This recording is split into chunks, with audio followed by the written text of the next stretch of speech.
look to the deep north, of course, about the Burma Railway, prisoners of war, Australian-based, of course. 5 episodes, yes, I thought there were 6 of these, and I was a bit disappointed when it ended at 5, but we'll talk about that later on. It's, of course, Australian, as far as I can see, financed, etc., with some well-known faces, well, to UK and worldwide watchers. Yeah, a lot of familiar faces and names. It's based on the novel of the same name by Richard Flanagan, and it was written, the film was written by Sean Grant and directed by Justin Kurzel. Carol Midgley said of this series, the series is terrific and on occasion magnificent. High praise, but we'll see. I'll see what I thought of this. Right, stars. Jacob Elordi stars in this. Odessa Young, Ciarán Hinds, Olivia de Jong, Heather Mitchell, Thomas Weatherall, Sho Kasamatsu and Taki Abe. And the series follows Dorigo Evans across 3 periods. He turns into a very successful surgeon by the looks of it, although he's doesn't always see eye to eye with the authorities, but that's his character, I think. We'll talk more about Dorigo Evans' character in a minute. Before his deployment to the Second World War, during his time as a Far East prisoner of war, and several decades after the war. So we go from 1940 to 1989. And each period reveals different parts of Dorigo's love affair with his uncle's wife, Amy, and other people as well. Yeah, he's a bit of a lad. But there you go. Obviously, being a prisoner of war for over 5 years didn't affect his libido or what he wanted to do. Perhaps he's just trying to bury things. I don't know. But anyway, we'll talk a bit more on that. This is originally released, as I said, on Amazon on the 18th of April 2025. So you might have already watched this, but if you haven't, you can watch it on the BBC. Catch it up on the BBC. I'm doing this review on the 23rd of July 2025.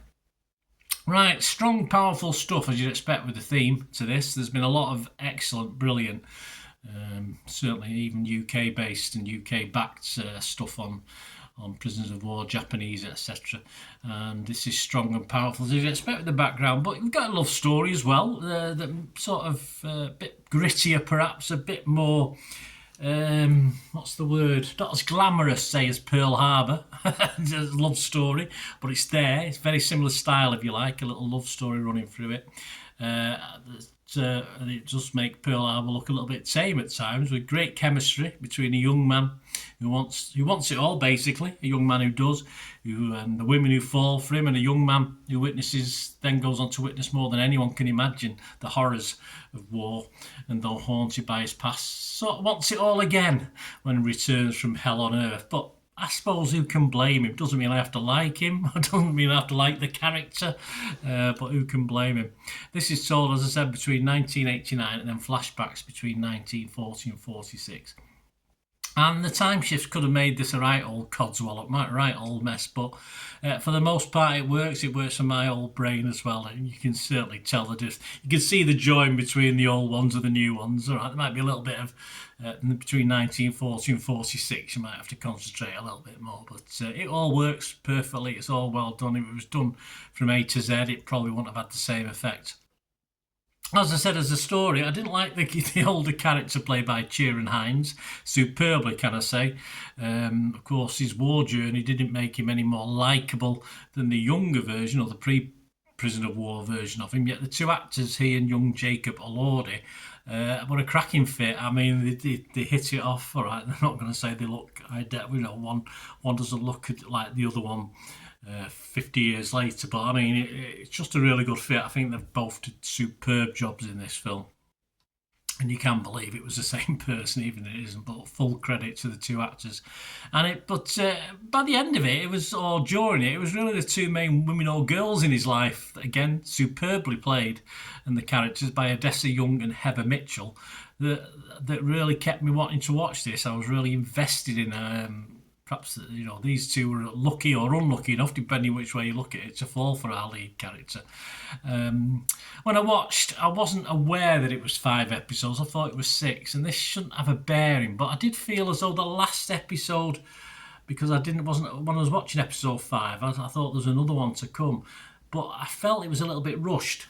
I felt as though could have been, the conclusion was a little bit rushed. We could have had I wanted a little bit more. I think they could have had another episode on. Of course, I'm not paying the bills, am I? But I just felt it needed a little bit more.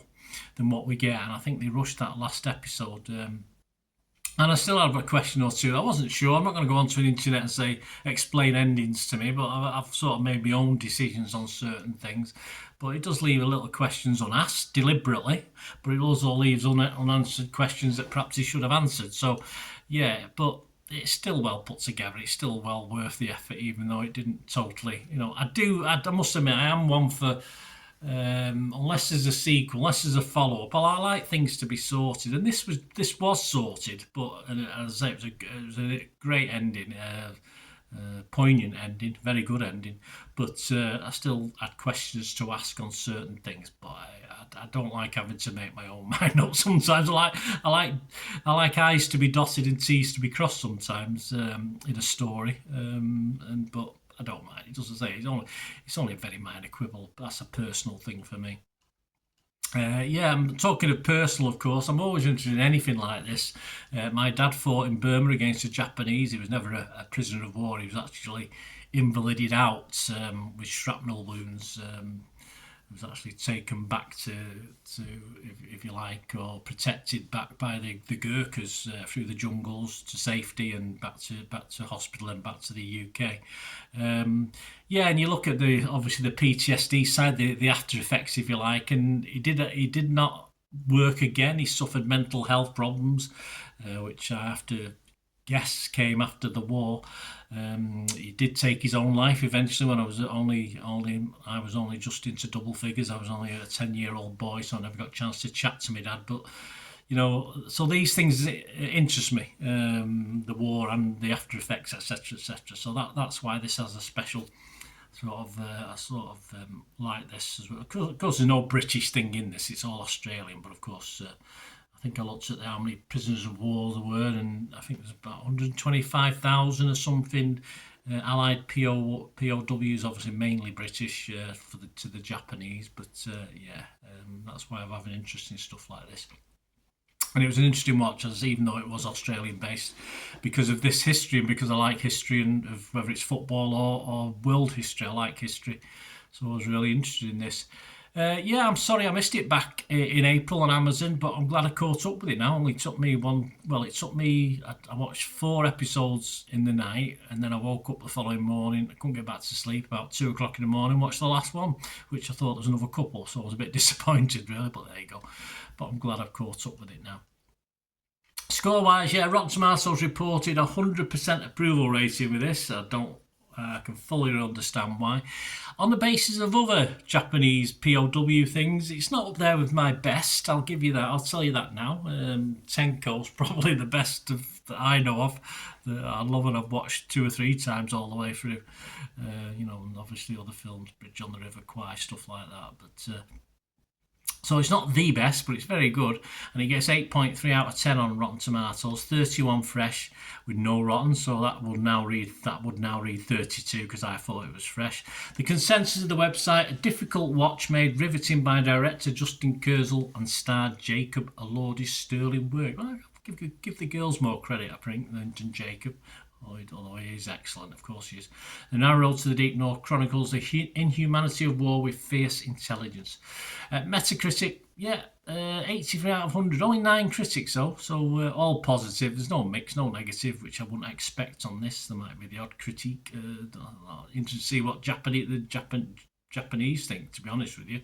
I don't think, as ever, would they come out of anything like this smelling of roses? Probably not. You always hope there's somewhere there's a bit of compassion, even if it's only a look on a soldier's face when something's happening. But you do get bits of that. But it's not really looking at it from that point of view. It's more from the Australian point of view anyway. So I'm not going to judge it on that. So 9 positive, no mix, no negatives. So make that 10 positive. I've got to be positive. Metacritic users not gushing over it. They're just 6.3 out of 10, which is a little bit low. Rotten Tomatoes audience 70%. That's fine. Internet Movie Database about 2,000 scores and reviews, and they're giving it a 7.1. Again, that's okay. I can understand why it's not up there and towards the 8s and stuff like this. The sort of things in it that didn't quite work, but I think it was. I've not read the novel, but as films go or series go. I think it was a probably good adaptation. So I'm going to score it a 7 out of 10. I'm going to give it a 7 out of 10. So certainly recommend it if you want to watch it. Very gritty, and I'd probably get my good lady to watch this as well. She does like, obviously, Pearl Harbor's one of her favourite films. This is a bit darker than that, but I think she might be okay with this. She'll like the family element, the drama element, the relationship element, as well as obviously the horribleness of it, which, you know, I'm sure she can put up with that just for the sake of watching a good series. So I will recommend it to her anyway. Thanks for watching, guys. There you go. Bit longer this one. My apologies. Hope you enjoyed it anyway. Please, if you do enjoy the content and you want to get in contact with me, you can through here, of course, YouTube, or through my socials. And if you want to help support the channel going forward and help me out, that'll be wonderful as well. To do this, all I ever ask is you keep watching and listening. Again, hope you enjoyed the feature, guys. Thanks for watching. Please, if you did enjoy the content, please give us a thumbs up, and if you've not already done so, press that subscribe button. If you've not already subscribed, that'd be wonderful. It's free to subscribe, absolutely free. Also, check out my social media links if you want to follow me on TikTok, Instagram, X, Facebook. They'll all be in the description below. And my special thanks to supporters of the channel, yes, Piat6505, who have an eBay shop selling film and TV memorabilia, including posters, books, magazines. There'll be a link again in the comments section. And if you're into your football, don't forget my football stuff on Manchester City for general football fans, but mainly City fans, of course. Or if you know someone who might enjoy that, give them a kick in my direction. I'll be very, very grateful. And as ever, guys, comments on this feature is wonderful. Anything to do with film and TV is always very, very welcome. It's great to talk film and TV. I thank you guys for your support. Stay safe, everyone.